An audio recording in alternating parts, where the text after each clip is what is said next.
বাংলাদেশের অন্য যে কোনো গ্রামের এলাকার চেয়ে ব্যতিক্রমী একটি বিষয়। মানে ঢাকার মানুষ ধর্মপ্রাণ, অনেক বড় বড় মানুষেরা যারা সচিব ছিলেন, আর্মিতে বড় অফিসার ছিলেন, প্রাইভেট সেক্টরে বড় বড় যারা শিল্পপতি ছিলেন, আমরা দেখি যে তারা ফজরের নামাজে কিন্তু মসজিদে যান, ফজরের নামাজ পড়ে তারা পার্কে হাঁটেন। এটা একটা ব্যতিক্রমী শহর ঢাকা শহর। দুর্ভাগ্যজনকভাবে 400 বছরের পুরাতন এই শহর অত্যন্ত কলঙ্কযুক্ত হয়েছে এই মাত্র 19 তারিখ সকালে 10টা থেকে 11টার ভিতরে যে ঘটনাটি ঘটে গেল। রামিশা নামক আমাদের এক স্নেহের সন্তান, যাকে জান্নাতের ফুল বলা যায়, জান্নাতের পাখি বলা যায়, তাকে তার স্কুলে যাওয়া বন্ধ করে কি লোমহর্ষকভাবে নির্মমভাবে হত্যা করা হয়েছে। হত্যার আগে তাকে দর্শন করা হয়েছে। আমাদের অবাক লাগে যে আমাদের রাষ্ট্রে যারা দায়িত্বে আছেন তারা সংবাদ সম্মেলন করতে গিয়ে তাদের চেহারায় হাসি দেখা যায়। তারা যেসব উত্তর দেন, এদের মধ্যে আমরা এই উত্তরের মধ্যে আমরা অডাসিটি লক্ষ্য করি। এটা রাষ্ট্রের কর্মকর্তাদের, রাষ্ট্রের মালিকদের, রাষ্ট্রের যারা দায়িত্বে আছেন, মালিক এই জন্য বললাম, মালিক হয়ে বসে আছেন এই জন্য, এটা উচিত না। তো আমরা এই হিফজুল কোরআন প্রতিযোগিতা করতে যাচ্ছি কেন? আজকে যে অপসংস্কৃতির ফেলা, বিশেষ করে আকাশ সংস্কৃতি, বিশেষ করে ইন্টারনেটের এই যুগে এখন মানুষের জন্য পাপের প্রশিক্ষণটা একেবারে সহজ হয়ে গেছে। এই যে আপনাদের হাতে, আমাদের হাতে মোবাইল আছে, এই মোবাইলই হইল সকল পাপের প্রশিক্ষক। আগে একটা সিনেমা দেখতে গেলে বহু দূরে হাইটে গিয়া কেউ দেখে ফেলতেছে কিনা লুকোচুরি করে হয়তো একজন সিনেমা দেখেছে।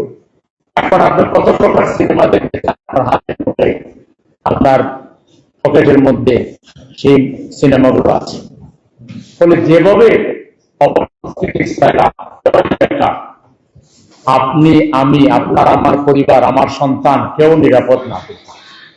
এইসব জায়গা থেকে ছেলেমেয়েরা ডিরিল্ড হয়ে যাচ্ছে নৈতিকতা থেকে। মা বাবার সন্তান, মা বাবার সম্মান, আল্লাহ, নবী, আখেরাত, আগে যে মক্তবে যে শিক্ষাগুলো হতো সেই মক্তবের শিক্ষাও এখন আর অনেকটাই নাই। ফলে ভালো মন্দের যে পার্থক্য, কোন কাজটি তার জন্য সঠিক আর কোনটা বেঠিক, এটা শিখবার মতো কোনো জায়গা নেই।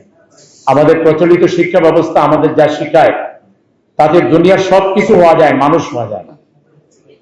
এখান থেকে প্রকৃত মনুষ্যত্ব তৈরি হয় না, বিবেকবোধ তৈরি হয় না, চরিত্র তৈরি হয় না। এই অবস্থায় আমাদের সমাজ চলছে। আগে ধর্মীয় আলোচকগণ, আমাদের হযরত উলামায়ে কেরাম, হাফেজ সাহেবগণ, তারা মসজিদে খুতবা দিতেন, ওয়াজ করতেন। এর বাইরে সামাজিক ক্লাব, সংস্থা, সংগঠনের উদ্যোগেও বিভিন্ন তাফসীর মাহফিল, ওয়াজ মাহফিল, যুব সমাজকে নিয়ে বিভিন্ন সিরাতুন নবী সাল্লাল্লাহু আলাইহি ওয়াসাল্লাম মাহফিল হতো। গত কয়েক বছর থেকে এই মাহফিলের উপরও 140 রিপোর্ট জারি করা হয়েছে। আমরা এই প্রেজেন্ট গভর্নমেন্টের সময় দেখি যে বিভিন্ন মসজিদের খতিবের মাইক ফেলে নেওয়া, বিভিন্ন জায়গায় ওয়াজ মাহফিলে দেখি যে বিভিন্ন দলের নেতারা উঠে তারা ওয়াইদিনদেরকে অপমানিত করেন, তারা নাকি রাজনীতি করে। ধর্মীয় কথাকে, নীতিনৈতিকতার কথাকে রাজনীতি বলে চালাই দেয়া তারা একচেটিয়া ভাবে অপসংস্কৃতি এবং জাহিলিয়াতের প্রভাবকে সমাজে বৃদ্ধি করার জন্য তারা চেষ্টা চালিয়ে যাচ্ছে। এর মোকাবেলায় দেখবেন সুন্দরী প্রতিযোগিতা হয়, বিভিন্ন খেলার প্রতিযোগিতা হয়, এবং এগুলোতে অপসংস্কৃতিকে ছড়িয়ে দেওয়া হয়। কিভাবে মানে আপনার মিথ্যার সুরসুরি এবং যৌনতার সুরসুরি ছড়িয়ে দেওয়া হয়। এই জায়গায় ছাত্র, তরুণ, যুবক সবার চরিত্র গঠন করার জন্য তেমন কোনো কার্যক্রম আমাদের চোখে পড়ে। আপনি জানেন, আপনারা জানেন যে আমি এই ঢাকা সিটিতে স্বাস্থ্য সেবায় এক বড় ধরনের মোবাইল হাসপাতাল পরিচালনা করছি। আজকে সকালে এর উপরে আমি একটা ব্রিফ করেছি, আপনাদের কাছে হয়তো সেই সংবাদ যাবে। নাগরিকদের জীবনের সমস্ত সমস্যাকে সহজ করে দেওয়ার জন্য হোম সার্ভিসের মাধ্যমে বড় ধরনের সার্ভিস সেবার কাজ আমি করে যাচ্ছি। একই সাথে আজকে আপনারা দেখলেন আমাদের এই হযরতুল উলামায়ে কেরামরা যখন আমার কাছে এসেছিলেন যে আমরা একটা বড় মাপের হিফজুল কোরআন প্রতিযোগিতা করতে চাই, আমি এটাকে ওয়েলকাম জানিয়েছি। আমি বলছি আমি এটার পৃষ্ঠপোষকতা থাকবো। সেজন্য আজকে আপনাদের সামনে এসে হাজির হওয়া। আপনারা জানেন যে আগামী 2 আগস্ট থেকে মহানবী, বিশ্বনবী, বিশ্ব নেতা, সর্বকালের সর্বশ্রেষ্ঠ মহামানব জনাবে মুহাম্মদুর রাসূলুল্লাহ সাল্লাল্লাহু আলাইহি ওয়াসাল্লামের পৃথিবীতে আগমনের মাস, সিরাতুন নবী সাল্লাল্লাহু আলাইহি ওয়াসাল্লামের মাস শুরু হচ্ছে। এই সিরাতুন নবীকে সামনে রেখে আমরা প্রতি বছর বড় মাপের প্রতিযোগিতা এবং বিভিন্ন আয়োজন করে থাকি। এইবার এই আয়োজনটাকে আমরা সর্বাধিক গুরুত্ব দিচ্ছি। আপনারা জানেন যে আমাদের দেশের হাফেজে কোরআন ইতিমধ্যে বেশ কয়েকজন বিদেশে তারা প্রথম পুরস্কার পেয়ে বাংলাদেশকে বিশ্বের দরবারে সম্মানিত করেছে বেশ কয়েকবার। কিন্তু দুর্ভাগ্য, বিদেশের সরকারগুলো জাতীয়ভাবে তাদেরকে পুরস্কৃত করলেও আমাদের সরকারগুলো তাদেরকে একটু হাই হলো বলবে এই গরজ উপলব্ধি করে না। সেকুলার মানসিকতা নিয়ে এক ধরনের ইসলামকে উপেক্ষা করার মানসিকতা নিয়ে ইসলামের কাজ যারা করে তাদেরকে তেমন পাত্তা না দেওয়া, তাদেরকে গুরুত্ব না দেওয়া, এই ধরনের একটা কালচার, একটা সংস্কৃতি বাংলাদেশে চালু করা হয়েছে। ইসলাম মানে এটা যে মানে জাতা, এটাকে মূল্যায়ন করার কোনো দরকার নেই। এটা আমাদের সমাজে চলছে, আমরা এটাকে পাল্টে দিতে চাই। আমরা সেই জন্য 30 লক্ষ টাকার পুরস্কার ঘোষণা করেছি। 1 লক্ষ হাফেজে কোরআন এখানে অংশ নেবেন ইনশাআল্লাহ।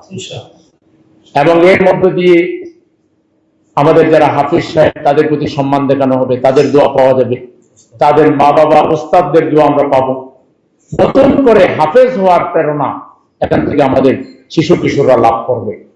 এবং এই কোরআন আপনারা জানেন যে আল্লাহ নবী এসেছিলেন বলেই আমরা আল্লাহর তরফ থেকে জ্ঞান এবং বিজ্ঞানের হেদায়েতের কিয়ামত পর্যন্ত আল্লাহর পক্ষ থেকে চূড়ান্ত যে হেদায়েত, সেই হেদায়েতের বাণী সম্বলিত পবিত্র কোরআনুল কারীম আমরা পেয়েছি।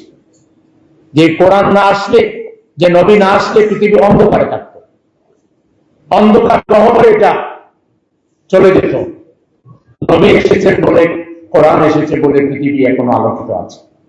আমরা এই নবীর চরিত্রের আলোকে, সাহাবায়ে কেরামের চরিত্রের আলোকে, কোরআনের আলোকে মসজিদের শহর ঢাকা নগরীকে আমরা গড়ে তুলতে চাই।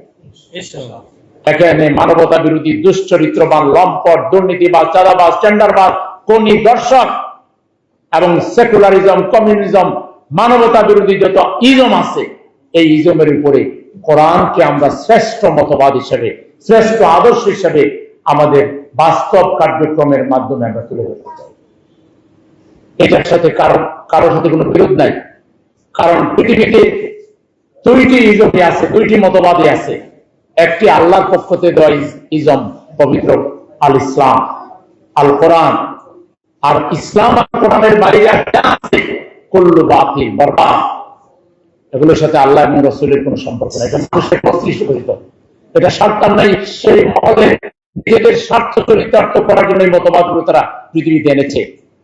মানব রচিত মতবাদ কোনোদিন পৃথিবীর মানুষকে কল্যাণ দিতে পারে নাই, এটা বহুবার প্রমাণিত হয়েছে। আমরা এই মানব রচিত মতবাদের বিপরীতে ইসলামের শ্রেষ্ঠত্ব, কোরআনের আলো, ইসলামের আলো মানুষের ঘরে ঘরে আমরা জ্বালিয়ে দিতে চাই। প্রতিটা শিশু, কিশোর, যুবক, যুবতী, প্রত্যেকটা শিক্ষিত, অশিক্ষিত, আবার বৃদ্ধ বনিতার কাছে আমরা কোরআনের আওয়াজকে বুলন্দ করতে চাই। এই জন্য হাবিজাবি প্রতিযোগিতার উদ্যোগ নিয়েছি। মহান আল্লাহর প্রেরিত পবিত্র আল কোরআনুল কারীমের প্রতিযোগিতা হবে ইনশাআল্লাহ। এরপরে ইনশাআল্লাহ মনে রাখতে করে দেই যে আমরা বোধহয় কওমি বিরোধী বা কওমি আর আলিয়া কিংবা কওমি আর অন্যান্য ইসলামী দলগুলোর মধ্যে বোধহয় বিরোধ আছে না, এটা মিথ্যা প্রমাণ করার জন্য এরপরের প্রতিযোগিতা হবে কওমি অলিম্পিয়াড। আমি সেখানে হাজার হাজার কওমি ছাত্র আলেম তারা অংশ নেবেন ইনশাআল্লাহ। আমরা আর বক্তৃতা মালায় বিশ্বাসী নয়, আমরা কথায়, কাজের মাধ্যমে যা বলি তা কাজে প্রমাণ করে আমরা দেখে দিব যে সব দিক থেকে যারা ইসলামপন্থী, যারা আদর্শপন্থী, যারা আল্লাহপন্থী, যারা নবীপন্থী, যারা দিনপন্থী, তারা সব দিক থেকে শ্রেষ্ঠ। পার্লামেন্টও প্রমাণ করব, রাজপথে প্রমাণ করব, প্রতিযোগিতায় প্রমাণ করব। আমরা ঢাকা শহরকে কোরআনের শহরে, ইসলামের শহরে, জ্ঞান বিজ্ঞানের শহরে আমরা রূপান্তর করবো ইনশাআল্লাহ। সেই নিয়ে এই প্রতিযোগিতা, আমরা এটাকে স্বাস্থ্য নগর হিসেবে গড়ে তুলবো। এখানে মানুষের চিকিৎসার জন্য তাড়াতাড়ি করতে হবে না, চিকিৎসার অভাবে হবে না। এটাকে শিক্ষা নগর হিসেবে করবো। আমার ওই বস্তির ভাইয়ের সন্তান আলোকিত করবো, জ্ঞানের আলোয় আলোকিত করবো, কোরআনের আলোয় আলোকিত করবো। সবার জন্য শিক্ষাকে আমরা সহজ করে দিব। সেই শিক্ষারই অংশ হচ্ছে এই কোরআন প্রতিযোগিতা। আমরা আজকে আপনাদেরকে ডেকেছিলাম, খুব অল্প সময় ডেকেছিলাম। কালকে আপনাদের কাছে বার্তা গিয়েছে। আপনারা বিপুলভাবে আমাদের ডাকে সাড়া দিয়ে মিডিয়ার বন্ধুরা এসেছেন। আপনারা আমাদের দেশেরই সম্মানিত নাগরিক। এই দেশ আপনাদের, আমাদের সবার। এটা সেলিমউদ্দিনের কিংবা কোনো বিশেষ ব্যক্তির কোনো আলাদা এখানে কিছু নেই। আমরা সবাই এই দেশের নাগরিক, এই শহরের বাসিন্দা। আমাদের শহর যদি পরিচ্ছন্ন হয়, আমাদের শহর যদি চাঁদাবাজ, টেন্ডারবাজ এবং সিন্ডিকেটের হাত থেকে মুক্ত হয়ে মূল্যের দাম যদি সহনীয় হয়, আমরা যদি সেবাগুলো সহজভাবে দুর্নীতিমুক্তভাবে পাই, আমাদের সবারই কল্যাণ। আমাদের সবার কল্যাণে আমরা যে কাজগুলো করছি, এই কাজে আপনাদের অতৃপ্তি, আপনারা সেই সহযোগিতা দিবেন, সেই প্রত্যাশা ব্যক্ত করে আমাদের এই কোরআন প্রতিযোগিতা প্রায় 2-2.5 মাস ব্যাপী, নাকি কতদিনের ডিউরেশন? আগস্ট গিয়ে শেষ করব। বড় মাপের একটা আমরা পুরস্কার বিতরণী অনুষ্ঠান করব, যেখানে দেশের কওমি, আলিয়া, সব নেসাবের হযরত উলামায়ে কেরামদেরকে রেখে এবং দেশের বিশিষ্ট রাজনীতিবিদ যারা, তাদেরকে আমরা ইনক্লুড করবো। সবাইকে সাথে নিয়ে আমরা এই সমাপনী অনুষ্ঠান করব। সেখানে আপনাদের অগ্রিম দাওয়াত থাকে। আর আজকে কষ্ট করে আসার জন্য আমার পক্ষ থেকে অনেক অনেক শুভেচ্ছা এবং ধন্যবাদ জ্ঞাপন করে আবারও বলছি, আমাদের কোরআনের কর্মীদেরকে রাষ্ট্রীয়ভাবে মূল্যায়ন করতে হবে। কোরআনের হাফেজদেরকে, আলেমদেরকে রাষ্ট্রীয়ভাবে মূল্যায়ন করতে হবে। তাইলে এই দেশ থেকে দর্শন বন্ধ হবে।